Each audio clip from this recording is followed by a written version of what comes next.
ప్రపంచ ఫార్మసీగా మనందరికీ తెలిసిన భారతదేశం ఇప్పుడు మరో పెద్ద కీలకమైన ముందడుగు వేస్తోంది. అదే బయోఫార్మాస్యూటికల్స్ రంగం.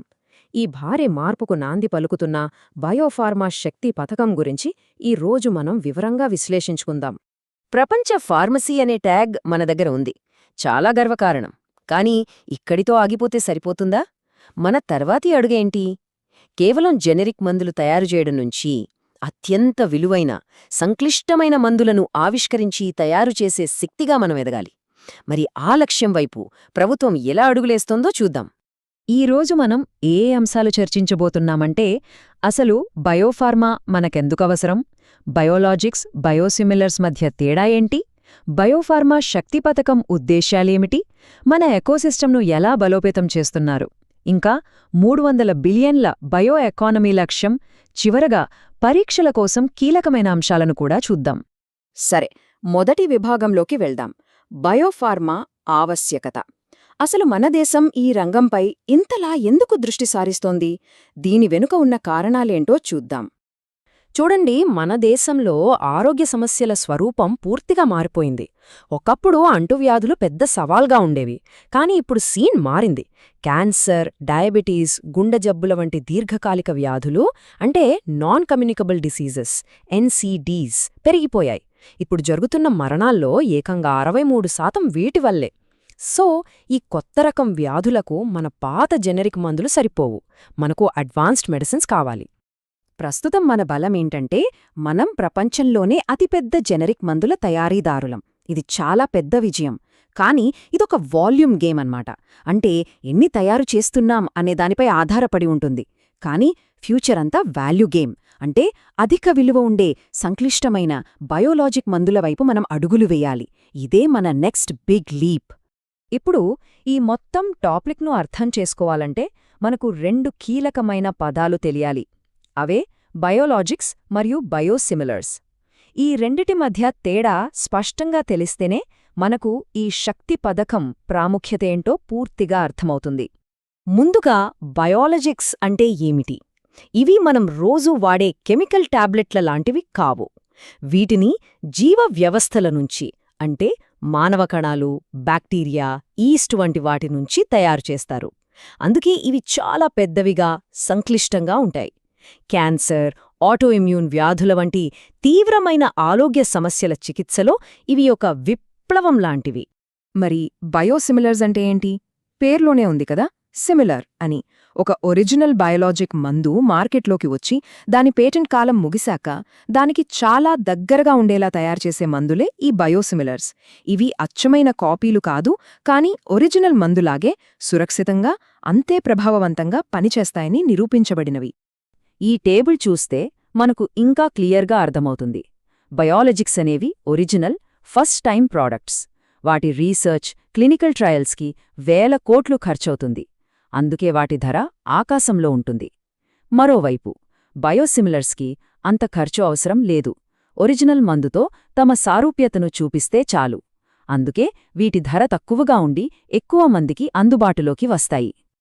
ఇప్పటిదాకా మనం చూసిన సవాళ్లకు, అవకాశాలకు ప్రభుత్వ సమాధానమే ఈ బయోఫార్మా శక్తి పథకం. దీని ద్వారా మన దేశాన్ని ఒక గ్లోబల్ బయోఫార్మా హబ్గా ఎలా మార్చాలని ప్రభుత్వం ప్లాన్ చేస్తోందో ఇప్పుడు డీటెయిల్డ్గా చూద్దాం. ఈ పథకం ఎంత సీరియస్సో చెప్పడానికి ఈ ఒక్క నంబర్ చాలు. రాబోయే 5 ఏళ్లలో ఏకంగా 10,000 కోట్ల రూపాయలు. ఇది చాలా పెద్ద మొత్తం. ఈ రంగంపై ప్రభుత్వానికి ఎంతటి దీర్ఘకాలిక దృష్టి, నిబద్ధత ఉన్నాయో ఇది స్పష్టంగా చూపిస్తుంది. శక్తి అనేది కేవలం ఒక పేరు కాదు, దాని వెనుక ఒక బలమైన ఉద్దేశ్యముంది. దీని పూర్తి రూపం strategy for health care advancements through knowledge, technology and innovation. పేరులోనే అంతా ఉంది కదా. ఇది కేవలం తయారీ గురించే కాదు, జ్ఞానం, టెక్నాలజీ, ఆవిష్కరణ, ఈ మూడింటినీ కలిపి ముందుకు తీసుకెళ్లే ఒక సమగ్రమైన ప్లాన్ అన్నమాట. మరి ఈ స్కీమ్ ముఖ్య ఉద్దేశాలేంటి? 1. దేశంలోనే ఖరీదైన బయోలాజిక్స్ తయారు చేయడం. 2. కీలక మందుల కోసం విదేశాలపై ఆధారపడటాన్ని తగ్గించడం. 3. మన కంపెనీలను గ్లోబల్ సప్లై చైన్లో భాగం చేయడం. ఫైనల్గా ఇండియాను ఒక గ్లోబల్ బయోఫార్మా మ్యానుఫ్యాక్చరింగ్ హబ్గా నిలబెట్టడం. అన్నిటికన్నా ముఖ్యంగా మన దేశ ప్రజలకు తక్కువ ధరకే మందులు అందించడం. సరే, 10,000 కోట్లు కేటాయించారు. లక్ష్యాలు నిర్దేశించారు. అంతటితో అయిపోతుందా? లేదు. ఒక బలమైన ఎకోసిస్టమ్ను అంటే పర్యావరణ వ్యవస్థను నిర్మించాలి. రీసెర్చ్ దగ్గర నుంచి మార్కెట్లోకి వెళ్లే వరకు ప్రతి దశలోనూ సరైన సపోర్ట్ ఉండాలి. మరి ఆ ఎకోసిస్టమ్ను ఈ స్కీమ్ ఎలా బలోపేతం చేస్తుందో చూద్దాం. ఈ ప్రాసెస్లో 3 ముఖ్యమైన దశలున్నాయి. ఫస్ట్, టాలెంట్ డెవలప్మెంట్ అంటే ఈ రంగంలో పనిచేయడానికి కావలసిన నిపుణులను తయారు చేయడం. Second, research and clinical trials దీనికి అవసరమైన ప్రపంచస్థాయి వసతులు కల్పించడం. ఇక థర్డ్, రెగ్యులేటరీ అప్రూవల్ అంటే తయారుచేసిన మందులకు త్వరగా పారదర్శకంగా అనుమతులు వచ్చేలా చూడటం. ప్రతిభ అదే కదా అన్నిటికన్నా ముఖ్యం. అందుకే ప్రభుత్వం 3 కొత్త నైపర్లను అంటే National Institute of Pharmaceutical Education and రీసెర్చ్లను స్థాపిస్తోంది. అంతేకాదు, ఇప్పటికీ ఉన్న 7 నైపర్లను అప్గ్రేడ్ చేసి బయోఫార్మా రంగంలో ప్రపంచస్థాయి నిపుణులను తయారు చేయబోతోంది. మనం ఎంత మంచి ప్రాడక్ట్ తయారు చేసినా దానికి టైంకి అప్రూవల్ రాకపోతే ప్రయోజనముండదు. గ్లోబల్ మార్కెట్లో పోటీ పడాలంటే వేగం చాలా ముఖ్యం. అందుకే మన రెగ్యులేటరీ బాడీ అయిన CDSCOను బలోపేతం చేస్తున్నారు. దీనికోసం ఒక స్పెషల్ సైంటిఫిక్ రివ్యూ క్యాడర్ను ఏర్పాటు చేస్తున్నారు. దీనివల్ల అప్రూవల్స్ ఫాస్ట్గా, గ్లోబల్ స్టాండర్డ్స్కి తగ్గట్టుగా ఉంటాయి. ఈ బయోఫార్మా శక్తి స్కీమ్ అనేది ఒక పెద్ద పజిల్లో ఒక ముఖ్యమైన పీస్ మాత్రమే. ఆ పెద్ద పజిల్ ఏంటంటే భారతదేశాన్ని $300 బిలియన్ బయో ఎకానమీగా మార్చడం. ఆ పెద్ద లక్ష్యంలో ఈ స్కీమ్ పాత్ర ఏంటో ఇప్పుడు చూద్దాం. ఈ ఒక్క వాక్యం చాలు మొత్తం పాలసీ సారాంశాన్ని చెప్పడానికి. మనం వాల్యూమ్ డ్రివెన్ జెనరిక్స్ నుంచి వాల్యూ డ్రివెన్ బయోఫార్మాకు మారుతున్నాం. అంటే కేవలం సంఖ్య కాదు, సృష్టించే విలువే ముఖ్యం. ఇది ఒక క్వాంటిటీ నుంచి క్వాలిటీకి జరుగుతున్న ప్రయాణమన్నమాట. ఈ నంబర్స్ చూస్తే మన వృద్ధి ఎంత వేగంగా ఉందో అర్థమవుతుంది. 2014లో మన బయో ఎకానమీ కేవలం $10 బిలియన్.